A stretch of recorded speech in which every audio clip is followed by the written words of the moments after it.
Since the beginning of time, we have pondered many questions about the universe, but the biggest of them all is, of course, who actually is Ash's strongest ace Pokemon. Now, yes, I know Pikachu is Ash's strongest Pokemon before you all start commenting that, but I want to talk about the regional aces, the likes of Charizard, Infernape, Greninja, the standout Pokemon that Ash has always had. There's always debates around who exactly was the strongest of all of his aces, and I'm here to give the 100% correct, non-biased answer. So we're going to be doing this ranking style, and for me I can quickly rule out Crocodile in last place. Although I do love this Pokemon and its story, how it had a fun rivalry with Pikachu and kept following Ash around from very early on in the series. It's one of the major bright sparks in the Black and White series. But unfortunately, I don't really think it competes with any of these other Pokemon in terms of development, character, or enough battles and screen time. Crocodile is definitely awesome, and no aces on this list I consider bad. They are all pretty cool.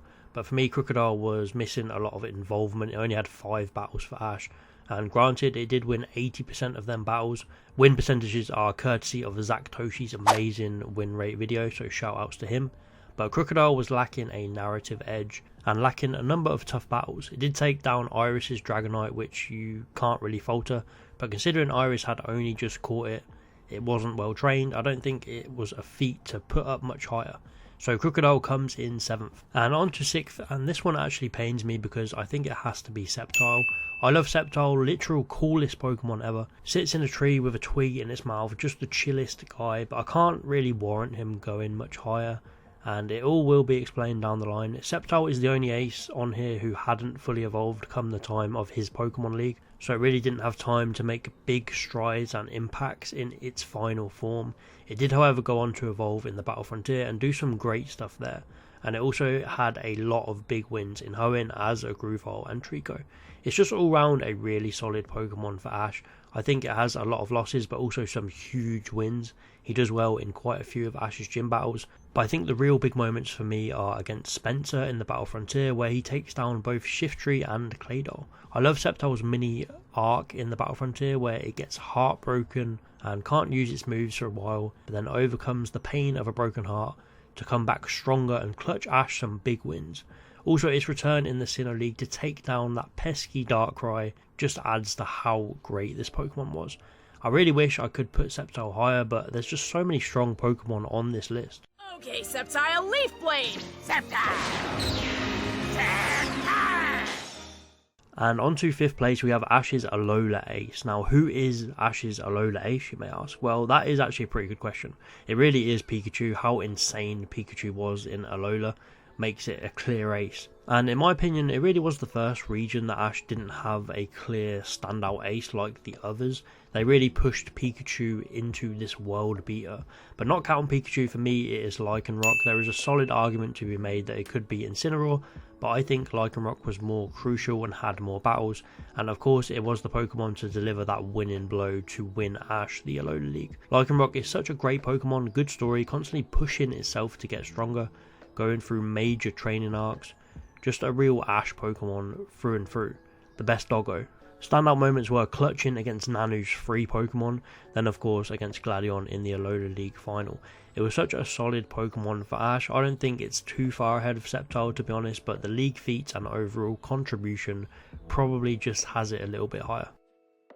Right, this next one might be a bit controversial. In 4th place it is Lucario. Yes, I know Lucario was a part of the world champion team.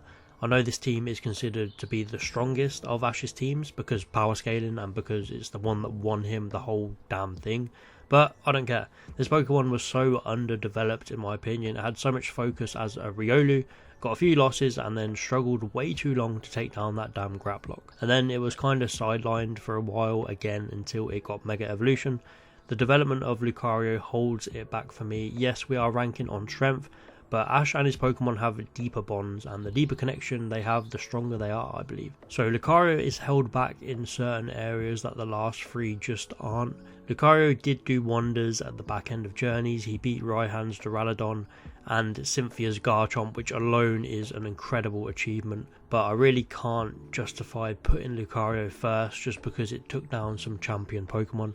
I think the 3 above, if put in the same situations as Lucario, they would have fared just as well, if not better. Lucario is an underwhelming Pokemon in my opinion. Obviously its power can't be debated, it is strong as hell, but there's levels and it's just not the same as the top 3. In the bronze spot is Charizard, the OG ace. This is not biased, this is one hell of a strong Pokemon. If you want evidence, it has a 72% win rate and it took down a legendary Articuno among many other tough battles, like Gary's Blastoise and Claire's Dragonair. This Pokemon has one of the best stories in the anime. We all know it, we all love it, and when Ash finally managed to get it under control, it was so powerful that they had to nerf him and send him away. And by the way, I am counting Charizard as the ace of Kanto and Johto. Johto, in my opinion, does not have an ace. People who say Heracross are ridiculous because he was at Oak's lab for 80% of the series, and then it's a toss-up between Bayleaf and Cyndaquil. Both are really good choices, but none are fully evolved or really make that ace impact. So Charizard having 2 regions gives it even more room to flex. And Charizard literally won Ash's first Johto gym badge and then came back to clutch up in a huge battle with Claire. Not to mention the Johto League, so Charizard is the Johto ace as well, and it comes in at number 3. The OG ace deserves a lot of love and respect. It's Charizard! Runner up, we have Ash's Infernape. The journey from Chinchar to Infernape is one of the best stories in the Pokemon anime. A story of determination and proving that he was worthy to his old trainer Paul. I made a whole video about Infernape's growth, so please go check that out. But in general, we all know Infernape was a powerhouse. He had an incredible win rate mixed with one of the most broken Blaze abilities we've seen. And really the first time that a Pokemon's ability got major story focus. Infernape didn't lose too much, and when it fully evolved and mastered its Blaze, it was unstoppable, doing wonders for Ash against Volkner and Paul. I don't think I need to go on much about how great this Pokemon is. I was tempted to put it at number 1, but I think the next one just slightly edges over it. So first place, I believe Greninja is Ash's strongest ace. It doesn't have the highest win rate, it definitely loses a lot of battles, but the caliber of trainers and opponents that it was going up against was huge. It was constantly facing Alan and his Mega Charizard, a Pokemon who itself has battled Elite 4 level trainers and legendaries. Obviously it never got that win over Alan's Charizard, but it came very close. And some of the other Pokemon it's taken down, such as Sawyer's Mega Sceptile and Wulfric's Mega Abomasnow. I just think they gave so much focus to Ash's Greninja. It was an old legend that no one believed existed anymore, and then its new form appeared and shocked the world. It really was unheard of for this to happen.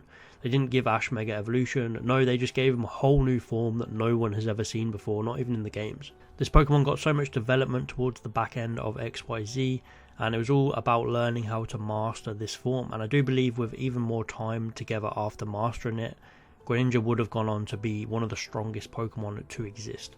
I think the fact that it was so strong they had to come up with some silly story and leave it in Kalos.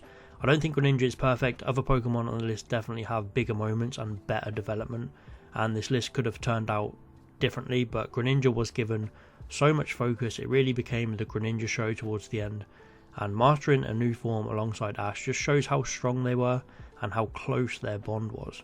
Even when Greninja came back to train up Lucario in Journeys, he was like this urban legend chilling in the woods, tap dancing around the vines, tap dancing around Lucario, showing just how strong it was. So I do believe Ash's Greninja sits at the top of his strongest aces. But let me know what you think. Who is Ash's strongest ace in your opinion? Tell me why I'm wrong. Thanks for watching, and I'll see you next time.